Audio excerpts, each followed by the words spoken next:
now who's abducting you? I mean, you what?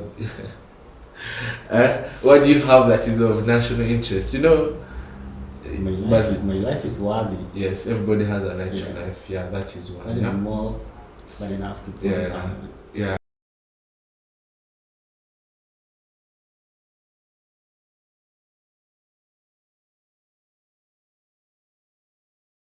My very good friend, Zadock. It's very nice to have you around. Good to see you too. Yes, thank you for hosting me today. I see you've carried a Bible. I only have a constitution, not a Bible. But I'm told that it's a lawyer's Bible. You hold it dear. Yes, true. Tell me one importance of that Constitution of Kenya. The Constitution of Kenya is where every citizen in this country obtains their rights. It's like their security. That's all you have to say. About the Constitution? Yeah. It's a constitution, it's the security. You want a broad explanation of what a security means? Yeah.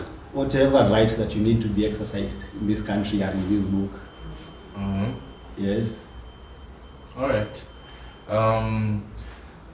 What does it have to say about the national values, governance? Can you tell me a bit more about that? Or governance? Yeah, the national values. Generally, every country has to have leaders. And true to that fact, every leader has to have characters. Yes. For us to be accountable, for us to be transparent, for us to have a country. So the Constitution have specified, let's say, principles or whatever every person needs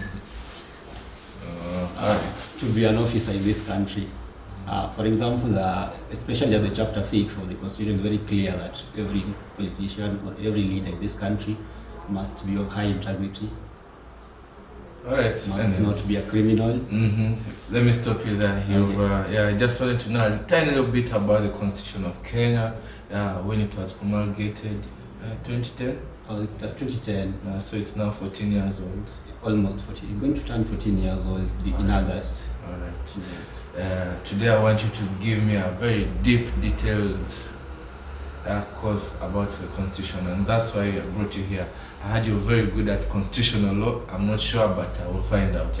I'm also further told that it gives prominence to national values and principles of governance, including the rule of law, democracy, public participation, human rights, equality, social justice, accountability, and sustainability. Or sustainable development. Yes. And as a country right now, I feel like those are the key aspects, those are the key pointers that are evolving and revolving around us. Without further ado, this is also from the KO Locus. I'm going to be your host today, and we have with me Mr. Zadock, my panelist, and a very good friend of mine.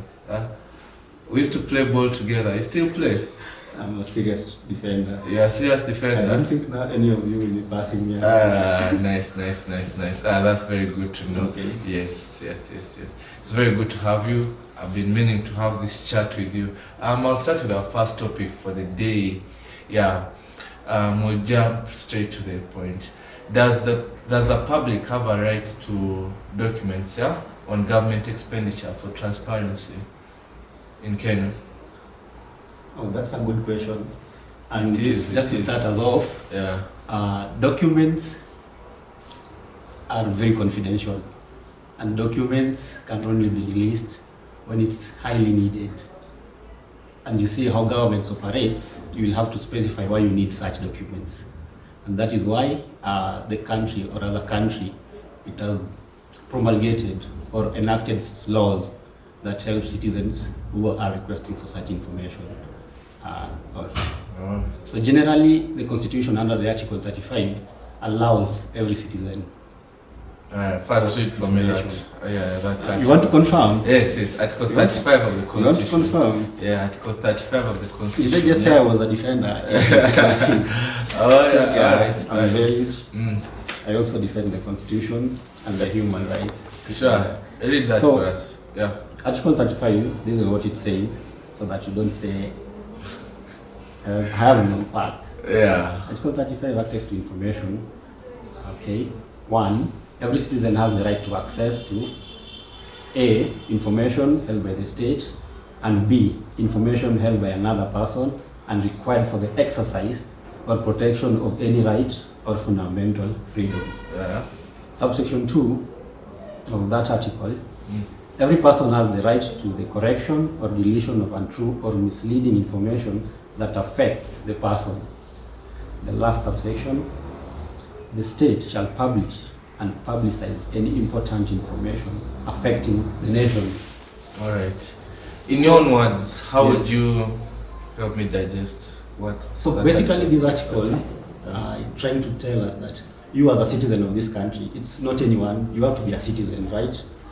You have that right Mm. to access documents or information. But first of all, let me just try to help us understand what an information is, because information cannot be just anything. Information generally is a fact. Yeah. Information is can be characterized. The simplest definition that people use is that information is power. You see, and it's only power when it's gotten in the right time. So, as a citizen, when you feel that there is a right that is being infringed, there is a right that you need to exercise, Yeah. and that right cannot be exercised because a state organization or an independent individual is having that information, that it's like an inhibitor. You cannot make a next step to realizing your right. So that article gives you the power to request for that information. Okay. It's not blank that you can just ask for any information. No, you have to prove that there is this right that I need to be exercising, there is this right that I need to be protecting, but I can only protect in using the information that you have. Yeah. You've mentioned information is power, but Yes. then, what kind of information? What kind of information? Because I told you, it will be solely based on what's evolving around the country, the nation. Yeah. With all the chaos, the drama, and the fiascos that's happening, there's, you see, if a scenario happens, I'm not going to pinpoint out something, but then, if a scenario happens, let's say for instance, I abduct you, yeah, which is very Which has possible. been very rampant recently. Yeah. There's so much kind of information that is getting out, and I feel like the way you said, it is power, yeah. And if it's the wrong information, it's going to give the wrong people a different kind of power. You get, yeah? Yes. If it's the right information and it goes to the right people, then I'd say it is power. But there's still much more than information. Yeah, my personal perception on it. Yeah. Yes. Yeah. Yes, you might be informed, but how are you perceiving to take charge of that information? Yeah. I'm being told this and this. Yeah. Am I going to quickly rush to come up to a conclusion, to a judgment, yeah, on this kind of information that I have? Yes, you've been abducted. Yes. Let's say for instance, you've been abducted. Yeah. And I've been told. Yeah. At first instance. Yeah. I'm going to now. Who's abducting you? I mean, you. What? What do you have that is of national interest? My life is worthy. Yes, everybody has a right to Yeah. life. Yeah, that is one. That is Yeah? more than enough to promise something. Yeah, I think the constitution also calls that out. Yeah, but then you'll ask yourself, yeah, what would have made Zadock get abducted? True. Yeah, and then from there you digest. Okay, he was doing this, but you see, whatever it is that you are dealing in, whatever information that I'm told that you're dealing in, even though it's bad, if it's good, if you're abducted because of protests, probably yeah. If you're abducted because you are doing drugs, so obviously I'm going to go to the cartels and I'm going to tell them, yeah, there's this guy, yeah, I'm looking for this guy, and yeah. So when you're given information, yes, it is power, but then how you perceive that information, yeah, that's what takes time. So it all comes back to perception, and the mindset too. Anyways, funny bit about when you're saying the public is here. Obviously, it's true. The government has to give you. You said they're allowed to give you guys accountability on the expenditure. Accountability, transparency. There's an institution that I came across and I found it really interesting. Yeah, it's called Open Government Partnership, OGP. Yeah, it's not that how would I say it?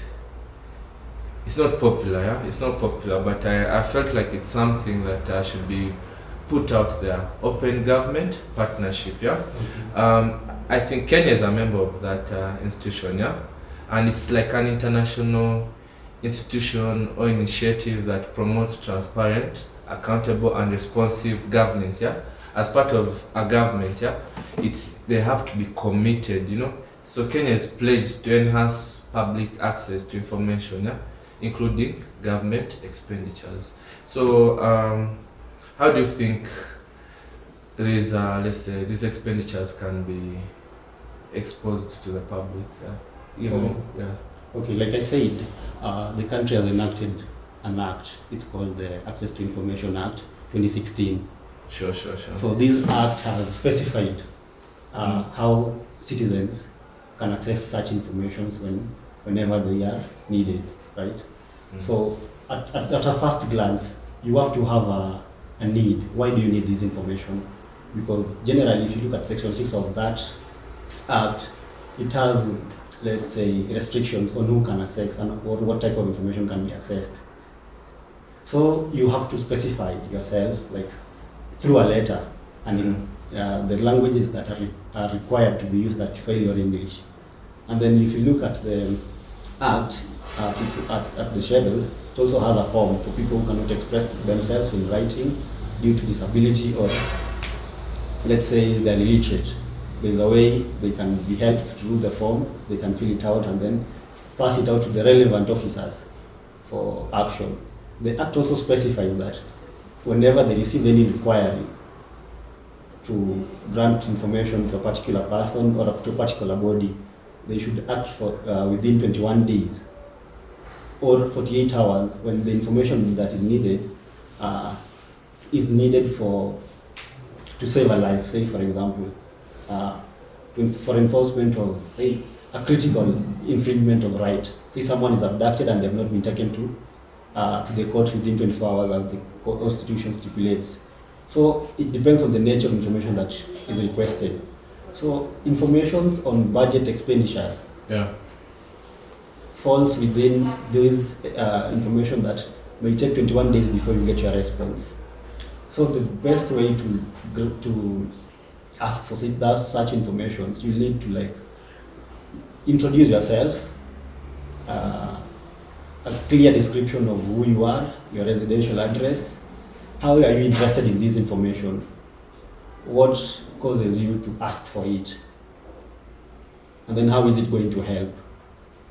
And then these organizations are going to, the government entity or a private person is going to get you a reply within 21 days, you see. And then if you are dissatisfied with this information that is given unto you, you have a right to appeal, but that appeal is directed to the Commissioner on Administrative Justice. That is their role under the Information Access Act. All right. Finally, on that topic, what do you think? What do you think is the role of KNBS in all of this? It's a body that was established to publish data where Kenyans can access data for various, for various. KNBS. You've seen KNBS. Is it KNBS? Level start. What's it in for? Kenya National Bureau of Statistics. Thank you. It has statistics and data. What's happening in Kenya. Our viewers might think it's a TV station, that's why I wanted you to be clear on that. No. Yeah, but it's true, yeah. It regularly publishes data and reports on various aspects of the economy, including the government expenditures. Yeah, that's true, thank you. But I feel like with all these frameworks to support transparency. Yeah? Challenges such as bureaucratic inertia, lack of awareness, and let's say occasional resistance from the public officials. Yeah, it can impede access to justice. Yeah, I mean access to information. Yeah, but the legal provisions, I think, they strongly affirm the public rights to access government expenditure, the documents in Kenya. That's right. Yeah. Yeah. So I feel like with all these frameworks, the ones we've spoken about, yeah, there's still a little bit of work needed there. And I'd say right now where we're headed, I think the one of the work that is really needed is compliance with these frameworks. Compliance. But you see, compliance when you're not exposed to most of these frameworks, you know, where does that leave you? What are you complying to? Huh? You as the person needing this information, I think, as at now where Kenya is, I think one of the best things that you should have close at your fingertips is a lawyer's number. True. You can't be chasing everything. You see? So when you get access to a lawyer and you give them instructions to assist you in various work, you get yourself moving fast because they know the right channels to get you whatever you want. All right then. So it's not all about doing everything for yourself. Instruct a lawyer. Let them do for you the work. You see, because you know you can't take all your time studying all the legal frameworks, all the timelines and all. You won't understand, or you'll be taking your time off what you are supposed to be doing. Instruct a lawyer. Or there are bodies that are out there, let's say for the Office of the Attorney General has the National Legal Aid Services, the Kenya Human Rights Commission, there are other, there is the Law Society of Kenya, you see, use those bodies. That's why I'm saying information is power. For you to seek an information about government expenditure, you must be having a knowledge, a background knowledge on something, on how government operates. Because bureaucracy generally, it involves a series of solutions or processes done by various people, you see. And all these processes may take time, may take days, and you may be frustrated before you get your results. But when you give a lawyer the job, he knows what to do. Right, very nice. Thank you very much. I feel like that's well entailed. Like I told you, I have a couple of topics that I'll want to indulge you in, and this was just among the very many. But law aside, let me first ask a personal question. Okay, yeah. Zadock. Yeah. Yeah. No, what's your second name? What's your second name? I'm Zadock on the egg. Zadock? On the egg. Yeah, the Zadock name. Yeah, it sounds like I don't know how I should say it. You've watched those medieval movies, Gladiator. Yeah, it's a unique name. That's what I'm trying to say. Yeah, but anyways, I'll catch you up later on break. Let me go get some water.